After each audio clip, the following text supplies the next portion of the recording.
chers frères et sœurs, bonjour bien-aimés en Christ. C'est toujours une joie de nous retrouver autour de la parole de Dieu.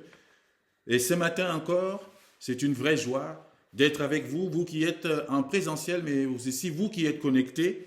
C'est un moment privilégié de pouvoir partager la parole de Dieu avec vous chaque dimanche, chaque jour. Alors ce matin, après ce temps de louange, j'aimerais qu'on prenne la parole dans le Nouveau Testament, l'épître de Paul aux Galates. Nous allons lire au chapitre 6, du verset 1 au verset 16. Galates, chapitre 6, verset 1 à 16. Et ce matin, le Seigneur veut nous parler d'une manière particulière, veut nous dire un certain nombre de choses concernant déjà ce qui se passe dans le monde aujourd'hui, concernant l'actualité. C'est l'occasion pour moi, parce que j'en ai pas eu l'occasion d'en parler, l'occasion pour moi de revenir un peu sur ce qui s'est passé la semaine dernière lors de la cérémonie d'ouverture des Jeux Olympiques. Et je pense qu'il n'y a rien de mieux que la parole de Dieu qui nous parle, en fait. Parce qu'on peut s'élever, on peut dire tout, on peut donner nos pensées, nos opinions, mais encore une fois, c'est la parole de Dieu qui prime. C'est la parole de Dieu qui domine et c'est dans cette parole que nous devons aller chercher justement la sagesse, les enseignements.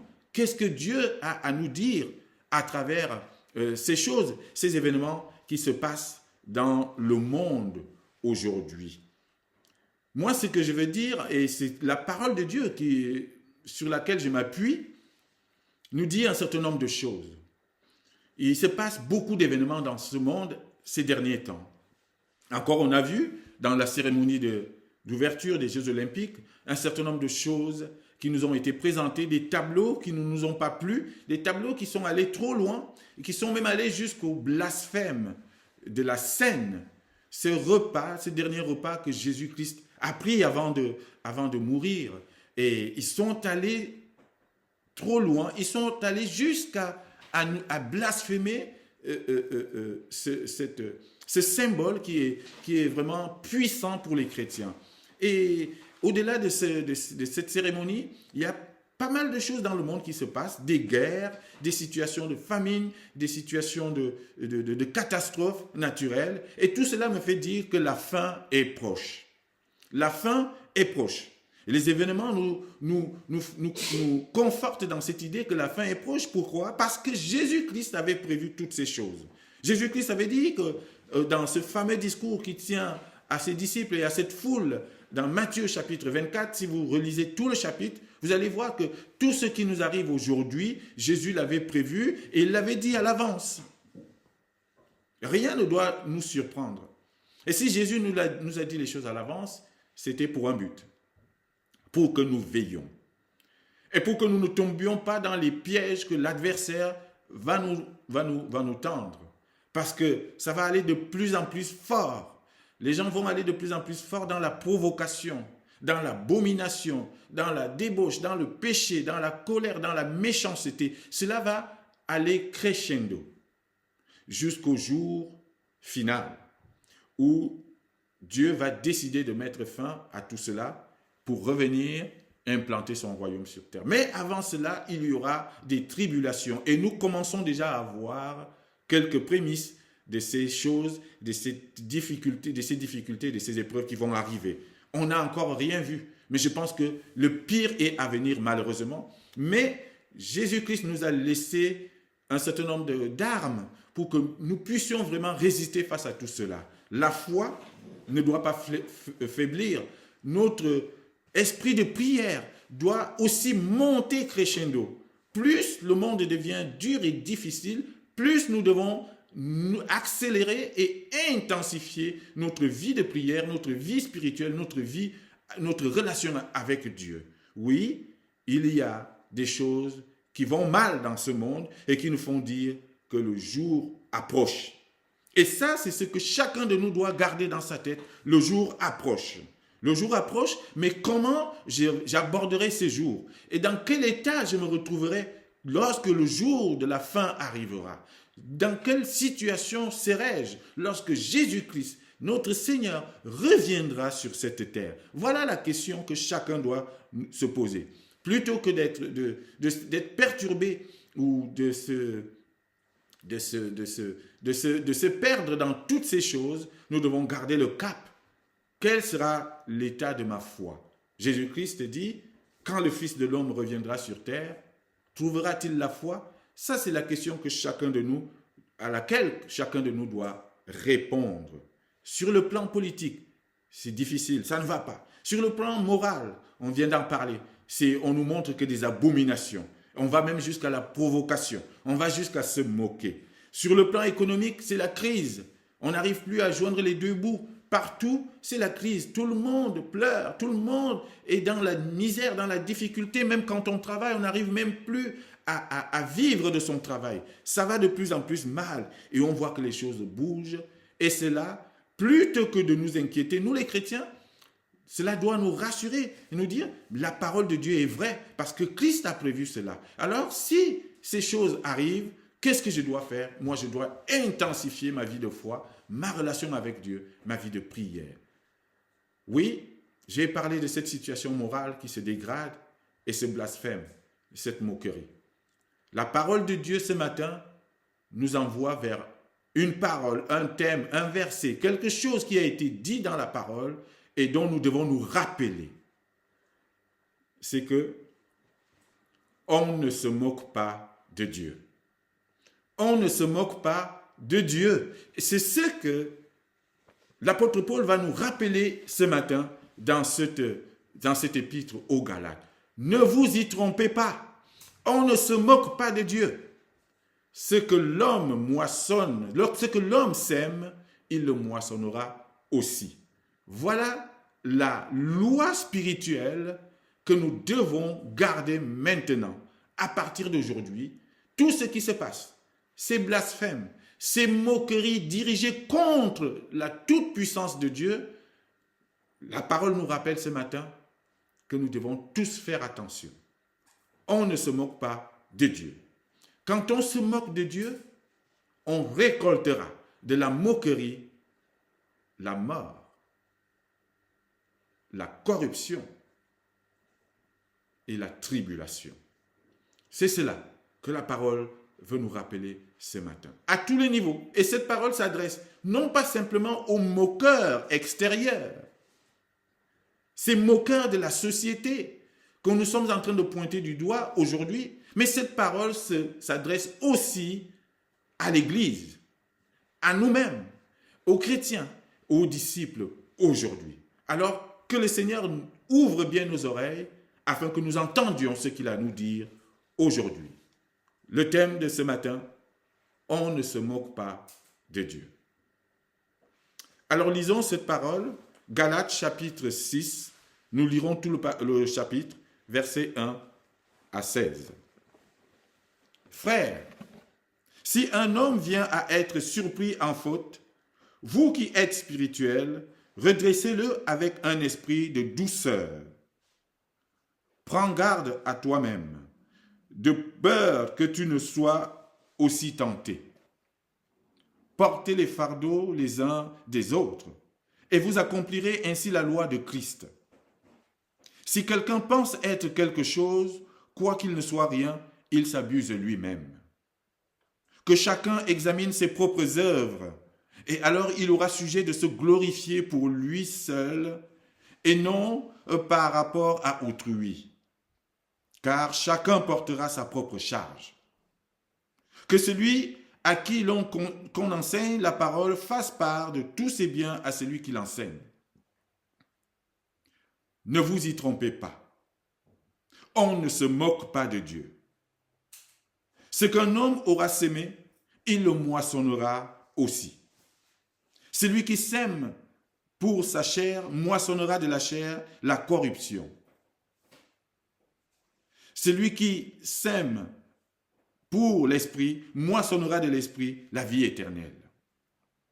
Ne nous lassons pas de faire le bien, car nous moissonnerons au temps convenable si nous ne nous relâchions pas.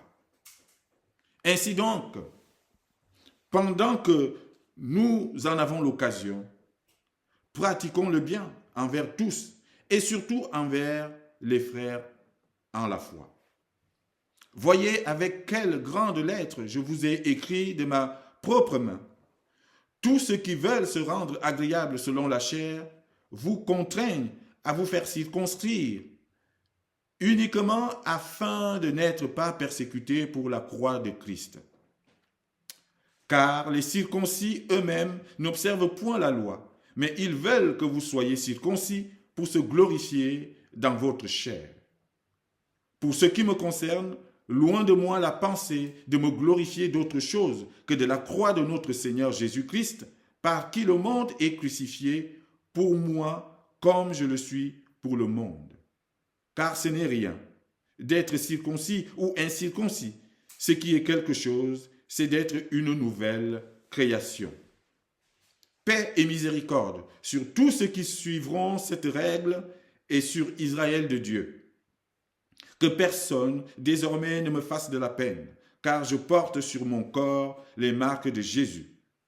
Frères, que la grâce de notre Seigneur Jésus-Christ soit avec vous, avec votre esprit. Amen. Voilà la parole de ce matin, Galates chapitre 6, versets 1 à 16. Lorsque l'apôtre Paul écrit cette lettre aux Galates, c'est une lettre dans laquelle il est un peu en colère, parce qu'il vient d'apprendre que cette église qui a été implantée en Galatie, au bout de quelques temps, très peu de temps, ils se sont retournés et ils sont revenus en arrière. Ils commencent à abandonner Christ, ils commencent à lâcher leur foi alors qu'ils ont connu Christ, alors qu'ils ont connu tout ce que l'enseignement de Christ leur apportait.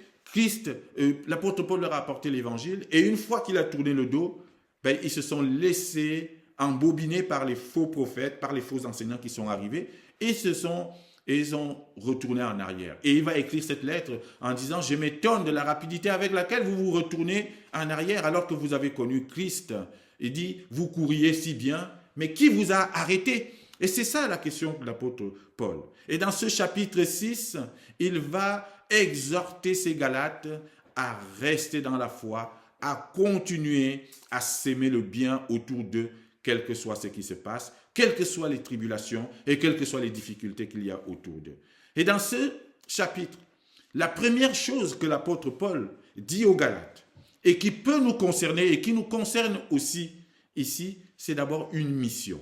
C'est-à-dire que nous les chrétiens de Galates, nous les chrétiens de Menton, les chrétiens du monde, nous avons une première mission, c'est une mission spirituelle. Nous sommes appelés à être des redresseurs spirituels. C'est le mot qu'il utilise ici. Vous qui êtes spirituels, redressez le frère qui est pris en faute. Nous sommes des redresseurs spirituels. Alors le mot peut paraître abusif. Redresser ici, en fait, c'est relever le frère qui est tombé, qui a chuté et qui est tombé dans la faute ou qui a péché. Redresser ceux qui tombent. Redresser ceux qui sont tombés sur le coup de la tentation, c'est de les relever, c'est de les fortifier, c'est de leur apporter le nécessaire pour retrouver le chemin de Christ. De leur apporter la parole, de leur apporter les versets qu'il faut, de leur apporter des ingrédients que Christ nous a laissés pour qu'ils ne restent pas à terre, mais qu'ils se lèvent et qu'ils reprennent le chemin de Christ, qu'ils vivent une vie qui honore Dieu. C'est cela notre mission. Le chrétien, il est là pour redresser, pour fortifier, pour réconforter ceux qui, pour des raisons qui peuvent parfois nous échapper, tombent dans la tentation, tombent dans le péché. Et nous ne devons pas les laisser comme ça. Nous devons les redresser. Ça veut dire les relever. Ça veut dire les fortifier. Et cela passe par c'est ça qu'on appelle évangéliser. C'est ça qu'on appelle montrer Christ, présenter Christ à ceux qui sont tombés.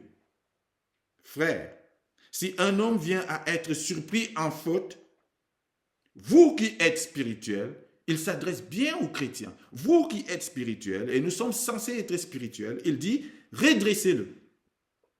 Mais nous devons faire attention à la manière de redresser. Nous devons redresser en prenant garde d'abord à deux choses. Première chose, nous devons redresser notre frère, notre sœur, la personne qui est tombée dans la faute. Nous devons redresser en prenant garde à ne pas tomber nous-mêmes dans les mêmes fautes, à ne pas tomber nous-mêmes dans les mêmes péchés, à ne pas tomber nous-mêmes dans les mêmes tentations. Première chose. Et nous devons redresser en prenant garde à ne pas nous-mêmes se positionner en donneur de leçons, en législateur ou en juge. Non. Nous devons redresser notre frère qui est tombé, notre sœur qui est tombée, avec un esprit de douceur. C'est ce que l'apôtre Paul nous dit, avec un esprit de douceur et d'amour. Voilà les ingrédients que nous devons utiliser lorsque nous voulons reprendre quelqu'un qui a chuté.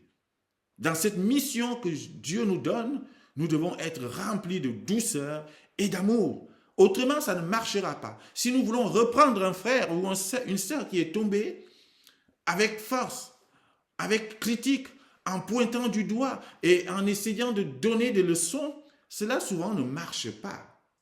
Dieu dit, faites-le avec beaucoup de douceur et beaucoup d'amour. Voilà ce qu'il faut garder en tête. Et cela me fait revenir donc à cette cérémonie d'ouverture des Jeux Olympiques, à ce blasphème. Oui, le monde crie aujourd'hui, le monde chrétien s'élève contre ce qui a été considéré comme un blasphème, contre ce repas de Jésus-Christ. Bien sûr. Et ça, ce sont des frères et des sœurs en humanité, même si on ne les connaît pas, mais qui sont tombés dans la faute, en fait. Ceux qui ont fait cela sont tombés dans le péché, dans l'abomination et dans la faute. Mais nous, en retour, et l'apôtre Paul nous dit, nous qui sommes donc spirituels, mais eux, on peut considérer qu'ils ne sont pas spirituels. On peut considérer peut-être même qu'ils ne savent même pas ce qu'ils font, même si c'était pour eux une intention de provoquer.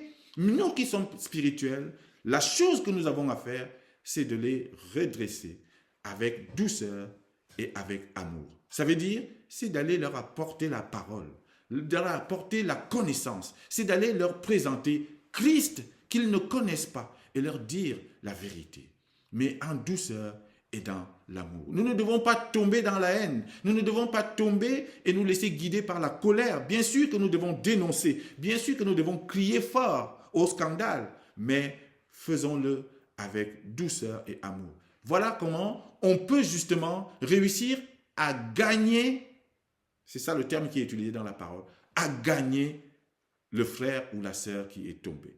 Notre mission aujourd'hui, c'est que face à ceux-là qui s'est présenté comme un blasphème, face à ces personnes qui ont blasphémé, qui ont blessé les chrétiens, qui ont blessé Dieu, nous devons aller justement les gagner à Christ, en présentant la parole, en évangélisant, en leur montrant qui est Christ, mais avec douceur et avec amour. Sinon, ça aura un effet contre-productif. Voilà la première chose. Redresseur spirituel, mais avec douceur et amour. Première mission. Mais oui, pour être redresseur. Mais oui, pour être prêt à reprendre ceux qui sont tombés. Mais la question que nous devons nous poser nous-mêmes aussi, c'est qu'en est-il pour moi-même? Qu'en est-il de moi-même? Et c'est la deuxième chose que l'apôtre Paul veut nous apprendre ce matin à travers cette parole. Il dit, sonde-toi toi-même. Le terme qu'il utilise dans le texte ici, c'est examine tes propres œuvres. Nous devons nous sonder nous-mêmes. Avant même de penser à aller redresser les autres, à aller leur apporter l'évangile, nous devons d'abord nous sonder nous-mêmes, rentrer en nous-mêmes et regarder ce que nous sommes. Qu'est-ce que nous faisons? Que sont nos œuvres? Est-ce que ces œuvres honorent Dieu? Est-ce que ces œuvres sont dans la droite ligne de la volonté de Dieu ou pas? Et nous devons nous positionner non pas par rapport aux autres, non pas en comparaison à ce que les autres font de mal ou de bien, mais par rapport à nous-mêmes. Et l'apôtre Paul dit que chacun, au verset 4, que chacun examine ses propres œuvres et alors il aura sujet de se glorifier pour lui seul et non par rapport à autrui. Nous ne devons pas nous positionner en comparaison de ce que font les autres, mais par rapport à ce que nous faisons vis-à-vis de Dieu. Est-ce que mes actions, Est-ce que mes œuvres, est-ce que ma façon d'être, est-ce que mon attitude honore Dieu? Est-ce que tout ce que je fais est bien par rapport à ce que Dieu attend de moi? Si oui, si je trouve quelque chose de louable dans ce que je fais, alors je dois être fier de ce que je fais, mais par rapport à Dieu, moi seul, par rapport à lui, mais pas par rapport aux autres. Parce que chacun de nous finira par porter sa propre charge. Quand on redresse le frère et la sœur, on l'aide à porter sa charge en fait. On le soulage de ce péché qu'il a plongé, qu'il a mis à terre. C'est cela. Et il dit au verset 2, prenez les fardeaux les uns des autres. Donc, aller redresser le frère qui est tombé, c'est une manière d'essayer de l'aider à prendre son fardeau. Mais avant cela, nous devons d'abord penser à ce que nous sommes. Parce que parfois, nous nous érigeons en redresseurs ou en juges, alors que nous-mêmes, nos œuvres, nos actions, n'honorent pas Dieu. Et donc, examine-toi ou examine tes propres œuvres, et alors tu pourras te glorifier par rapport à ce que tu fais, mais ne pas te positionner par rapport à ce que fait l'autre. Parce que très vite, si on fait cela, nous serons des juges. Nous dirons, moi je fais bien, regarde ce qu'il fait, c'est mauvais, c'est mal. Alors on dira que nous sommes des juges. Or, le seul juste juge, c'est Jésus, c'est Dieu. C'est à lui de juger. Mais nous devons continuer à veiller sur ce que nous faisons. Sonde-toi et regarde si tu es sur la bonne voie. Et si ce n'est pas le cas, demande à Dieu de te mettre sur le chemin vrai, le chemin de la vérité. C'est ce que le psalmiste dit. Oh Dieu, sonde-moi. Sonde mon cœur, regarde si je suis sur une bonne voie. Et sinon, corrige-moi et mets-moi sur la voie de l'éternité. Et c'est ce que chacun de nous doit faire. Faisons attention à nous-mêmes. Apprenons à nous remettre en question. Et cela s'adresse à l'Église aujourd'hui. Oui, j'entends l'Église crier au scandale aujourd'hui. Et moi-même, j'ai dénoncé vraiment ce qui s'est passé lors de cette cérémonie d'ouverture. Et l'Église crie au scandale. Et nous pointons du doigt ces gens qui ont mal fait. Oui, c'est vrai. Mais est-ce que l'Église s'est regardée elle-même? C'est la vraie question que nous devons nous poser. Est-ce que moi qui critique et qui pointe du doigt, et c'est très bien de critiquer ce qui s'est passé, je ne suis pas en train de dire qu'il ne faut pas dénoncer cela. Il faut le dénoncer même avec force. Mais est-ce que nous avons balayé devant notre propre porte? Est-ce que l'Église a fait sa propre examination? Parce qu'aujourd'hui, ou son propre examen, parce qu'aujourd'hui, l'Église crie au loup, l'Église crie au scandale. Mais quand on regarde à l'intérieur de l'Église aussi aujourd'hui, on voit beaucoup de scandales. On voit beaucoup de choses qui ne vont pas. On voit beaucoup de choses qui déshonorent Dieu au sein même des églises. Des pasteurs qui font n'importe quoi. Des prêtres qui font n'importe quoi. On a parlé de pédophilie, on a parlé d'homosexualité, on a parlé de plein de choses, de plein de scandales dans l'église, jour après jour. Et ces choses, chers frères et sœurs, ont contribué à la moquerie à laquelle nous avons assisté vendredi. Parce que justement, les gens se disent, l'Église elle-même ne respecte pas Dieu. Alors quand on dit on ne se moque pas de Dieu, ne parlons pas simplement des gens du dehors. Parlons aussi même de l'Église. L'Église, par son attitude. Certaines personnes dans l'Église, par leurs attitudes. Certains chrétiens, par leurs attitudes, se moquent de Dieu. Parce qu'ils connaissent la vérité. Mais ils continuent à faire n'importe quoi. Ils connaissent la vérité, mais ils continuent à agir comme étant dans le monde. Et c'est cela qui choque aujourd'hui. Moi, au-delà même de ce qui s'est passé à Paris, ce qui peut me choquer aujourd'hui, c'est le comportement, les attitudes que nous pouvons rencontrer dans les églises, qui sont censées être des lieux saints, des lieux à part. Apprenons à nous remettre nous-mêmes en question avant de pointer du doigt les autres. Parce que je me dis, si aujourd'hui, ces gens sont arrivés à blasphémer, si aujourd'hui ces gens sont arrivés à déshonorer Dieu de cette manière, c'est peut-être parce qu'ils se disent, les chrétiens eux-mêmes en font autant. Aujourd'hui, moi j'aurais du mal à aller dire à quelqu'un, oui, mais c'est pas bien ce que tu fais, tu te moques de Dieu. Il pourra me retourner, mais oui, et dans l'église, vous ne vous moquez pas de Dieu? en faisant des attouchements aux enfants? Vous ne vous moquez pas de Dieu en faisant des choses scandaleuses? Oui, parfois il arrive que l'Église elle-même contribue à se moquer de Dieu. Et c'est grave. Et c'est pour ça que la parole dit, le jugement commencera dans les églises. Et ce sera sévère encore. Pourquoi? Ce sera plus sévère dans les églises parce que Dieu te dira, Christ te dira, mais tu connaissais la vérité. Et tu l'as ignorée sciemment pour entrer dans ce qui déshonore Dieu. Alors faisons attention. Et c'est ça que l'apôtre Paul veut nous dire encore ce matin. Oui, on ne se moque pas de Dieu, mais la moquerie ne concerne pas simplement ceux de dehors, mais aussi nos attitudes, nos comportements de l'Église de tous les jours.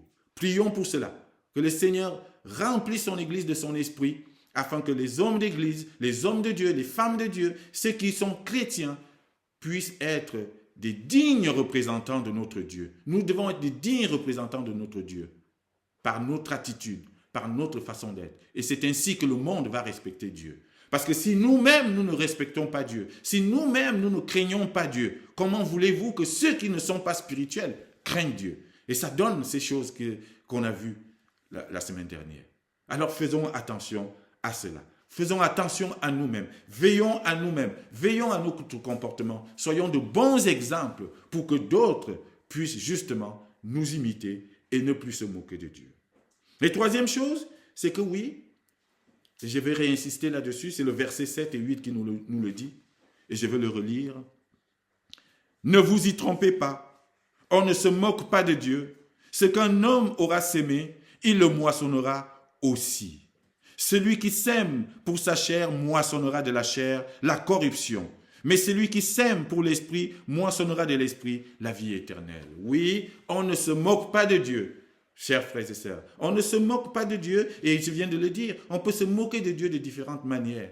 On peut se moquer de Dieu par le blasphème, comme on a vu. On peut se moquer de Dieu par les attitudes, les comportements, la conduite qui le déshonorent, comme parfois on peut le trouver malheureusement aussi dans certaines églises. Que le Seigneur nous aide à nous sonder nous-mêmes, mais qu'on ne se trompe pas. Les rebelles et les moqueurs d'aujourd'hui, s'ils insistent, et s'ils ne changent pas, s'ils ne rentrent pas dans la repentance, ils payeront le prix de leur moquerie. Et c'est cela que le monde doit savoir. Ceux qui se sont moqués, nous devons prier pour eux et nous devons leur apporter la vérité de Christ afin qu'ils changent. C'est cela la première attitude que nous devons avoir. Et nous ne devons pas tout de suite les condamner parce que nous-mêmes, nous avons aussi peut-être des choses à nous reprocher. Mais ce que nous devons faire, et c'est la bonne attitude, prier pour eux, leur apporter l'évangile. Oh, je rêve d'un moment où tous les chrétiens se lèveront pour aller rencontrer ces gens-là à Paris ou je ne sais pas où et leur distribuer la Bible. À chacun d'eux, la Bible, leur présenter Jésus-Christ. C'est la première mission, plutôt que de les condamner comme on est en train de le faire. Oui, nous devons condamner ce qu'ils ont fait. Nous devons dénoncer ce qu'ils ont fait, mais nous devons garder l'amour envers ces personnes pour pouvoir laisser une porte, une possibilité de les évangéliser, de leur apporter Christ. Voilà ce que nous devons faire. Mais qu'ils sachent une chose, que s'ils continuent à être rebelles, s'ils continuent dans la moquerie, en toute connaissance de cause, alors ils payeront le prix de cette moquerie. Ça aussi, nous devons le leur dire. Et tous ceux qui se moquent, à tous les moqueurs qui s'élèvent contre Dieu, faites attention. Dieu regarde, il est patient, mais à un moment donné, sa colère finira par s'abattre sur tous les rebelles, sur tous les moqueurs. Le psaume 1 nous dit cela. La voie des méchants, elle est connue. C'est la ruine, c'est la mort éternelle. Alors que la voie des justes, c'est la vie éternelle. Alors attention à ce que vous sémez, parce que c'est souvent cela. Nous regardons souvent à la moisson, à ce que nous récoltons, sans d'abord regarder à ce que nous sémons. Regardons la qualité de nos graines, la qualité de notre semence. Et nous devons justement miser sur cette qualité. Parce que si elle est bonne, la semence, alors la récolte sera bonne aussi. Mais si la semence est mauvaise, la récolte sera mauvaise. Que sèmes-tu chaque jour? Est-ce que tu as regardé à la qualité de ce que tu sèmes chaque jour? Alors il nous dit, si tu sèmes la chair, tu récolteras de la chair la corruption, c'est-à-dire la pourriture, c'est-à-dire la mort totale et définitive.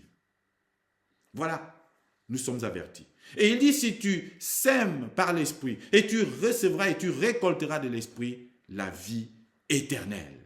Alors marchons par l'Esprit, sémons par l'Esprit, et nous récolterons la vie éternelle. Et notre prière doit être cela, que nous marchions par l'Esprit et par la vie éternelle. Quatrième chose, ce que le monde est en train de nous présenter, et les tableaux que nous avons vus, c'est fait pour influencer le monde. Ils veulent que les gens les copient. Ils veulent que les gens fassent comme ils font. Alors c'est pour ça qu'il faut prier pour nos enfants. Je parle à la jeune génération d'aujourd'hui. Vous qui avez vu ces choses, vous qui avez vu ces tableaux, vous qui avez vu ces choses abominables, ne les copiez pas, ne les imitez pas. Et nous devons rester fermes. Ne nous lassons pas de faire le bien. C'est ce qu'il nous dit ici dans la parole, verset 9. Ne vous lassez pas de faire le bien. Ne vous lassez pas de faire le bien. Verset 9. Ne nous lassons pas de faire le bien, car nous moissonnerons au temps convenable si nous ne nous relâchions pas. Donc si vous êtes tenté de relâcher, si vous êtes tenté d'aller faire comme eux, si vous êtes tenté d'aller imiter ce que vous avez vu, alors arrêtez. Arrêtez. N'essayez pas. Restez sur le chemin que Christ a tracé. Le chemin des valeurs, le chemin de l'amour, le chemin de la bienveillance, le chemin de la crainte de Dieu. Restez sur ce chemin. Surtout, n'imitez pas ces gens-là. Parce que si vous les imitez, vous prenez le chemin de la mort direct. Ne vous lassez pas de faire le bien. Restez sur le chemin du bien et n'imitez pas le mal.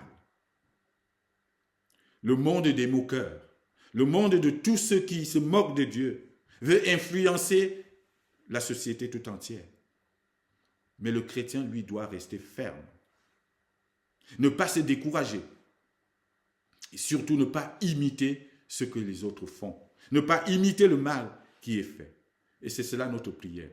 Prions pour nos enfants qui voient ces choses et qui sont exposés à tous ces tableaux aussi abominables les uns que les autres, afin qu'ils ne soient pas tentés de copier et d'imiter ces choses. Et c'est pour ça que notre rôle en tant que parents, en tant que chrétiens, c'est d'éduquer nos enfants et de les éduquer dans le Seigneur, de leur enseigner la voie du Seigneur. C'est cela que nous devons faire. Oui, enseigne l'enfant selon la voie qu'il doit suivre. Et quand il sera vieux, il ne s'en détournera pas. C'est ce que nous dit le proverbe. Alors que chacun de nous s'occupe de ses enfants et de sa famille, afin qu'ils ne soient pas tentés de tomber dans le mal. Ne nous lassons pas de faire le bien. Et oui, souvent, quand on fait le bien, on ne récolte pas forcément toujours ce bien-là au moment où on le fait.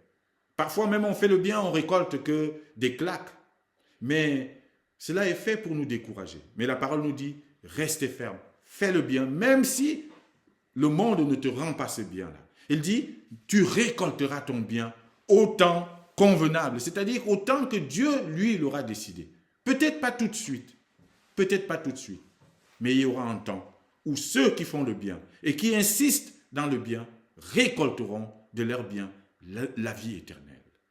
Sème le bien, tu récolteras le bien tôt ou tard.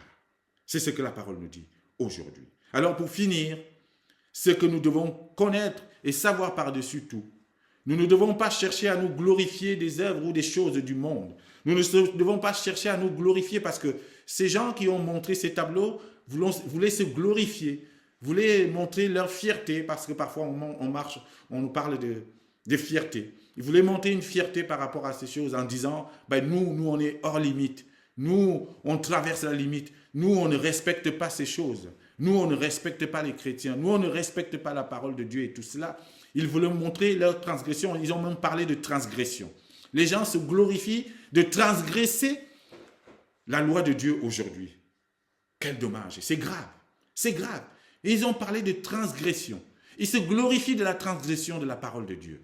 Mais nous devons nous glorifier d'une seule chose, et c'est ce que l'apôtre Paul nous dit, nous devons nous glorifier de la croix de Jésus-Christ, de la croix de notre Seigneur Jésus-Christ. S'il y a une chose dont nous devons être fiers, c'est de la croix de Jésus-Christ, parce que c'est cette croix qui sauve le monde, c'est cette croix de Jésus-Christ sur laquelle le Christ est mort. C'est par cette croix que nous sommes sauvés. Et c'est là notre source de glorification. Nous ne devons pas avoir honte de la croix. Nous ne devons pas avoir honte de l'évangile. Et l'apôtre Paul dit, je n'ai pas honte de l'évangile, parce que c'est la puissance de Dieu pour ceux qui sont sauvés. Oui, nous ne devons pas avoir honte de l'évangile, nous ne devons pas avoir honte de la croix, parce que ces gens qui se sont moqués n'ont pas eu honte. Ils n'ont pas hésité un seul moment à blasphémer la parole de Dieu. Alors pourquoi nous aurions honte de cette parole? Et cela fait partie aussi des choses qui vont parler au monde. Quand les chrétiens se lèveront avec force, avec fierté, présentant la parole au monde, alors les autres vont dire, oui, il y a quelque chose qui se passe. Parce qu'ils y croient vraiment. Ils n'ont pas peur. Ils n'ont pas honte. Alors n'ayons pas honte de la croix. Je me glorifie uniquement de la croix de Jésus-Christ, parce que c'est là que coule la grâce, c'est de la croix que coule l'amour, c'est de la croix que coule notre salut et notre vie éternelle. Alors, je veux dire cette dernière parole ici, verset 14. Pour ce qui me concerne, loin de moi la pensée de me glorifier d'autre chose que de la croix de notre Seigneur Jésus-Christ, par qui le monde est crucifié pour moi, comme je le suis pour le monde. Alors faisons comme l'apôtre Paul, disons, pour ce qui me concerne moi, pour ce qui te concerne toi, loin de moi la pensée de me glorifier d'autre chose que de la croix de notre Seigneur Jésus-Christ. Alors que cela soit le partage de chacun de nous, que cela soit la devise de chacun de nous, se glorifier uniquement de la croix de Jésus-Christ et ne pas en avoir honte. Et comme ça, le monde nous imitera. C'est le monde qui doit nous imiter. Ce n'est pas à nous d'imiter le monde. Que le Seigneur nous préserve de toutes ces abominations et qu'il nous donne assez d'amour, assez de douceur, justement pour le présenter au monde. Amen.